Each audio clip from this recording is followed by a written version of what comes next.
Welcome back to the Global Ledger. I'm Justin.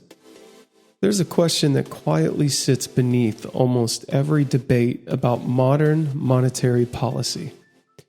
Is this still policy, or is this market control?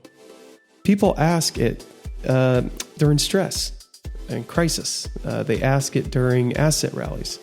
They ask it whenever intervention appears forceful or maybe even unfamiliar. And usually the answers I found are emotional. So today we're going to do something different. We're going to define clearly, calmly, and structurally where monetary policy ends and where market control begins. Because there is a line that exists. Let's get into it. Why does this confusion exist at all? Historically, the distinction kind of felt simple. Monetary policy meant influencing short-term funding conditions, managing liquidity, and shaping credit incentives. Markets meant pricing risk, allocating capital, enforcing discipline. But as financial systems grew larger, faster, and more interconnected, policy tools evolved. Facilities expanded, balance sheets grew, interventions became more visible. From the outside, it began to look like control, but appearances can be misleading. So what monetary policy actually is, I think is an important thing, just to reiterate, okay? At its core, monetary policy does three things. It sets conditions, not outcomes, okay? It sets conditions, not outcomes. Number two, it influences prices of funding, not prices of assets. Number three, it operates through voluntary participation, not coercion. Very important things to understand, okay? Even at its most aggressive, policy does not force lending, does not force borrowing, does not force buying or force selling. It reshapes incentives and stabilizes market functioning. And that distinction matters. So, what market control would mean? Okay. Market control would be fundamentally different. Okay. It would involve setting asset prices directly, mandating participation, allocating credit explicitly, overriding private balance sheet decisions.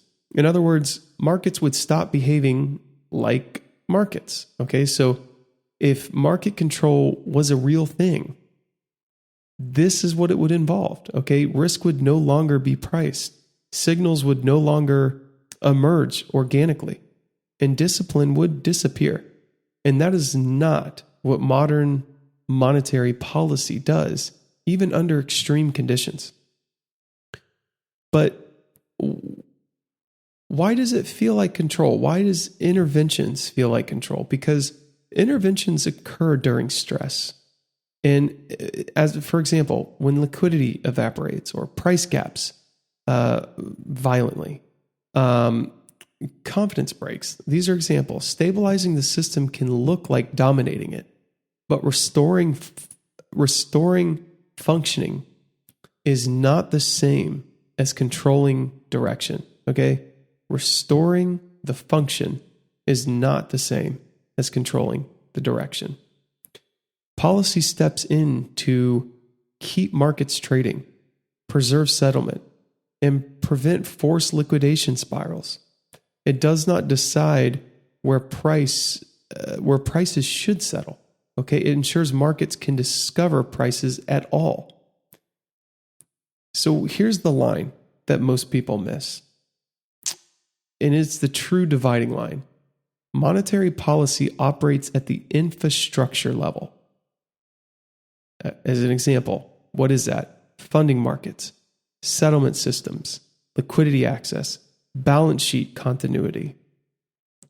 Market control would operate at the allocation level. Who gets credit? At what price? In what quantity? And for what purpose? modern policy stays very intentionally on the infrastructure side of that line. That boundary is super foundational and super important to understand.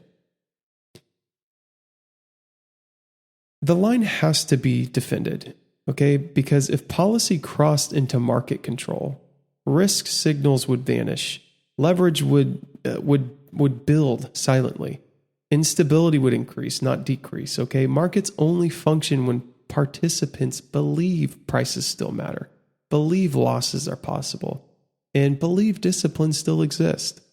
That belief is fragile, which is why policy tools are designed to be unattractive in normal times, operate through pricing, not mandates, withdraw as conditions normalize. This is not weakness, it's restraint by design. So, as we wind down, as we end the episode, this was ARC VI of monetary policy and practice, okay? And this is the last episode of that arc. Now, we're going to come back and do really detailed episodes and special editions and myth busting and case studies and go deep on all of these episodes again. But I need to lay the framework and touch on these topics first. Across this arc VI, which is monetary policy and practice, we've examined how rates function in an abundant reserve system, how balance sheets shape outcomes more than headlines or slogans, how guidance, expectations, and liquidity actually transmit, and where the real limits of policy influences lie, right? So ARC VI was not about ideals or theory. It was about how policy actually behaves in real markets under real constraints.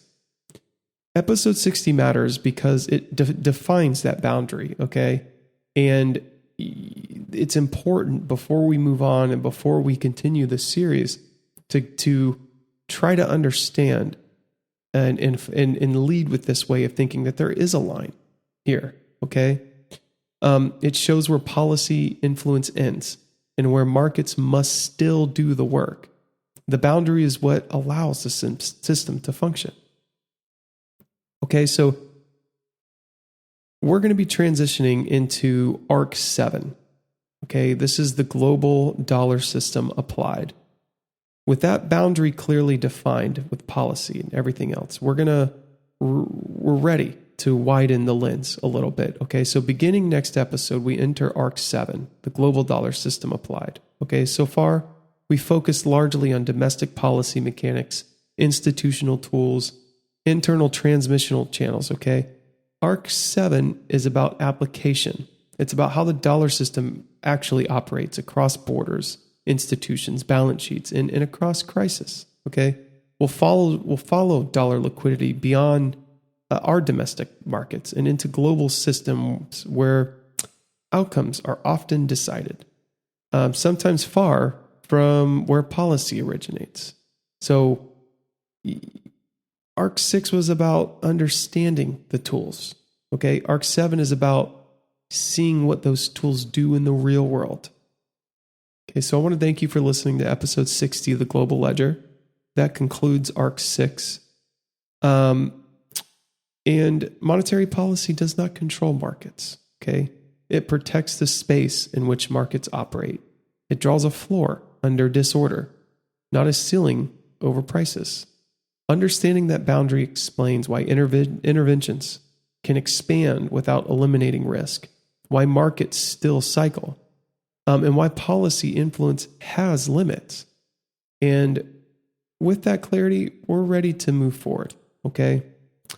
In the next episode, again, we will begin ARC VII, the global dollar system applied, episode 61.